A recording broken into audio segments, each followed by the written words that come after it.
High friends, Kaveri RS ஏரியாவிலிருந்து நிவாஸ் பிரதருக்காக அவங்க நண்பர் வந்து சாங் கேட்டிருந்தாரு. நிவாஸ் பிரதருக்காக நாருங்க லைன் பாடுறோம்.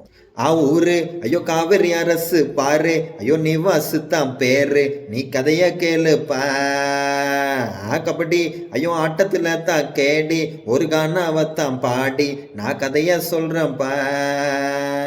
கோய்ந்தனெல்லாம் சிக்கங்கூத்தான், நிவாஸ் கதைய முடிக்க பார்த்தா.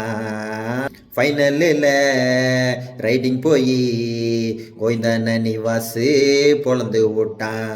கபடி கபடி ஆடி கோய்ந்தன் பயந்து போயிட்டான் ஓடி. ஐயோ நிவாசு காவேரி அரசு, உள்ள வந்தா நீயும் மாட்டிக்குவேன், உனக்கு பூட்டணியே பூட்டிக்குவேன். டாய் உள்ள வந்தா நீயே மாட்டிக்குவேன், காவேரி அரசுல பூட்ட பூட்டிக்குவேன்.